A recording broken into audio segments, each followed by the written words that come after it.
Ayan, muli magandang umaga po sa ating lahat. Umaga, tanghali, hapon. Tayo po ay mag-iiskabitsi ng puso ng saging. Luto na ang prito. Aahunin po muna natin.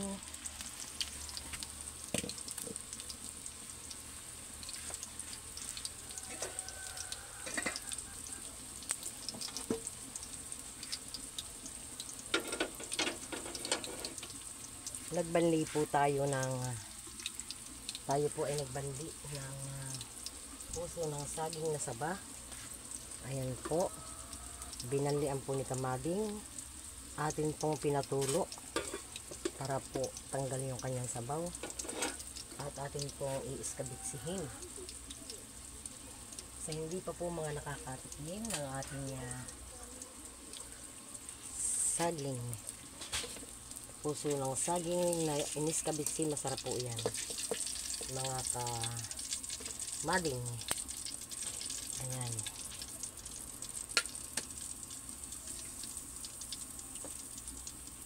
Ang halo po niya ay pritong isda na tulingan. Lagyan po natin ng mantika na paggigisahan.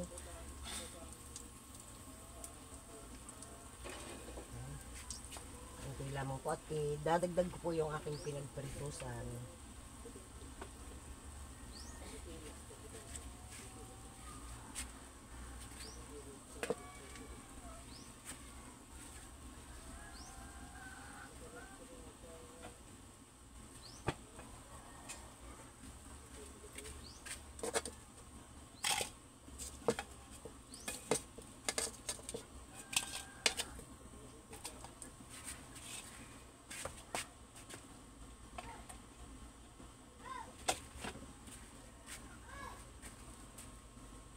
Akin pong idadagdag na yung pinagpritusang mantika.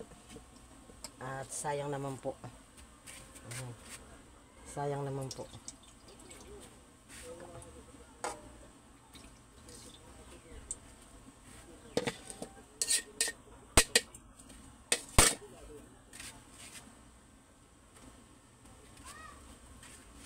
Ito po ay sinaing na tulingan. Palang ng tulingan. Maaga po tayong namalengke sa talipapa. Start na po tayo ng pagluluto. Shoutout po sa lahat ng mga Kamading. Ito po ang aming ulam ngayong tanghali.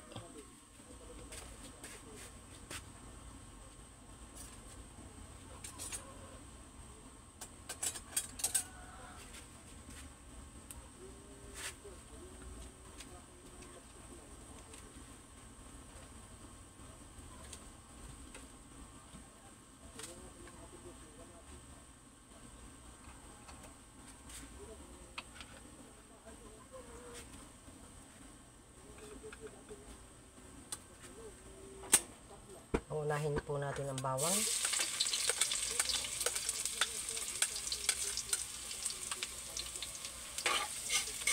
Susunod po natin ang sibuyas. Sibuyas at luya. Ayan. Atin pong papupulahin. Malakas ang apoy ni Kamading. Sunod po natin ang siling maanghang, mahaba.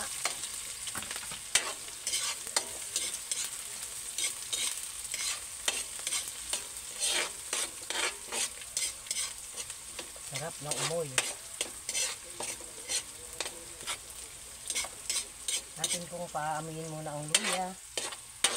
Medyo dapat ay mamula-mula.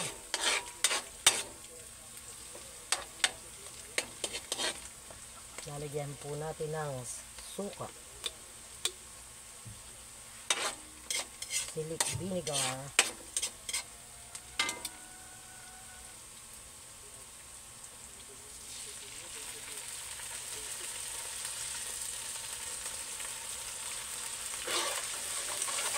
sarap na po ng amoy ng aking niluluto.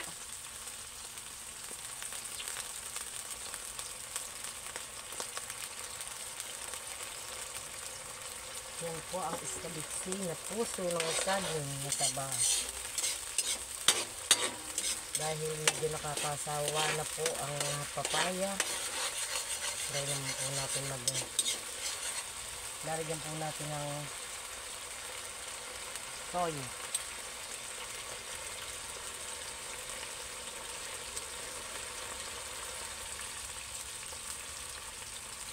Sila lamang po ang pinakang alat niya.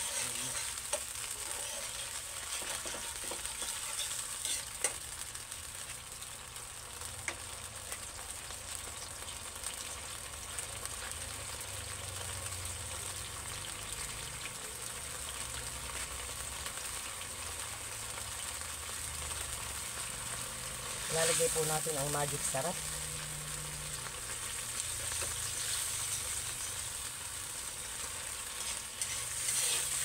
Saka po natin lalagyan ng paminta na pinipit. Okay na po ang ricado. Lalagay na po natin ang ating binanlian na puso ng saging na pinatulo.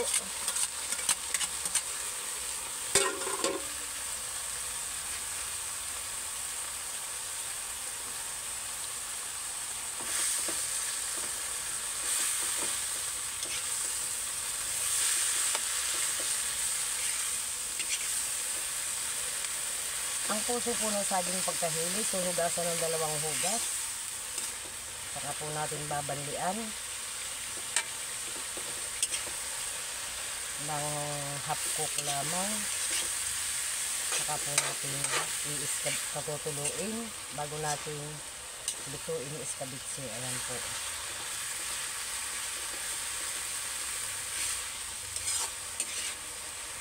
Pagkat siya po ay may siling larana, kaya isang paminta lamang po ang aking inilagay.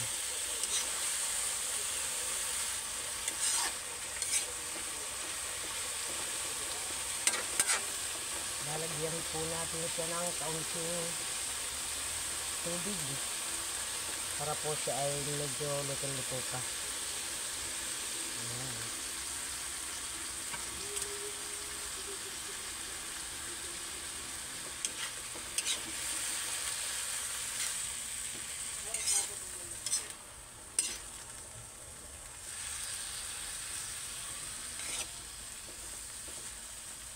Mamaya po natin ilagay ang prito pagka siya ay medyo may iga-iga na. Simpleng pagluluto. Ganito po ang ating niluluto lagi sa probinsya, lalo na at panahon ng ganitong uulan at init.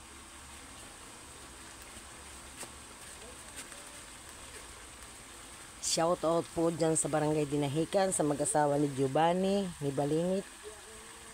Shout out din po kay Cristel Cristel Bilanggigi, sa mag-asawa po. Enjoy family, kana Abit, kana Pugo. Shout out din po kay Tess ni Ben, dyan sa Barangay Dinahican. Shout out din po sa mag-asawa ni Sai, ni David, Barangay Dinahican. At shout out din po sa mag-asawa ni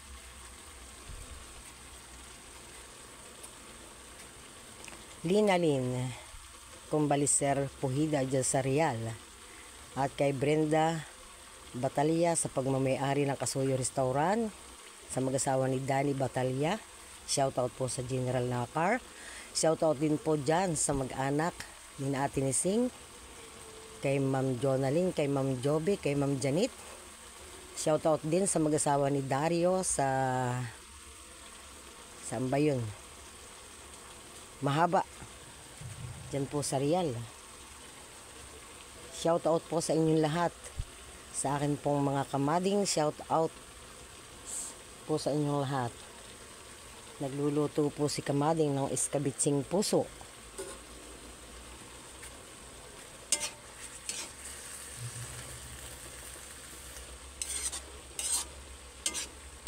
Wala na po kinikiman sa pagluluto, at ito po ay tansyado na ni kamading. sa tuwina na tayo ay magluluto ng ating pang-ulam. Amoy pa lamang po ay alam na natin kung tama sa timplada. Ayan. Lalagyan po natin ng kaunting sugar.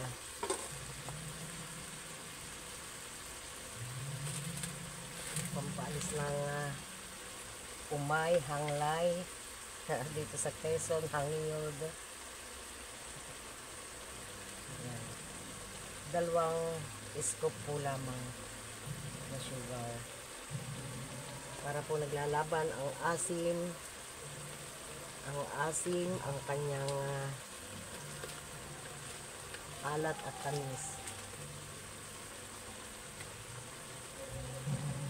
Sapagkat siya po ay kumukulo na, naluluto na, ilalagay na po natin ang prito. Ayan. Pritong tulingan.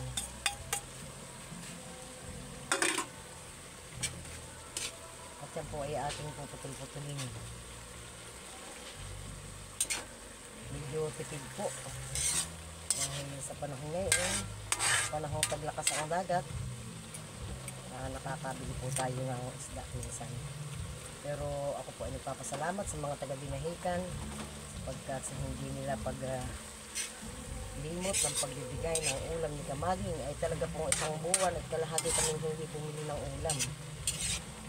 Ngayon lamang pong araw na ito ako bumili ng ulam at saka nung nag-duty ko ako sa health center, nagbili ko ako ng 1 kilong tambang tubag.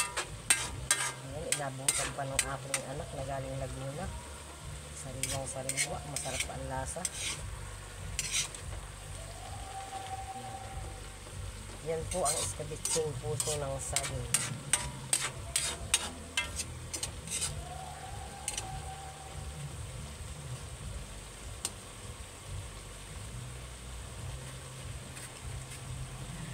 Shoutout din po sa Sabang, Pulilio, Quezon, dyan sa mga kamag-anakan ng aking irog.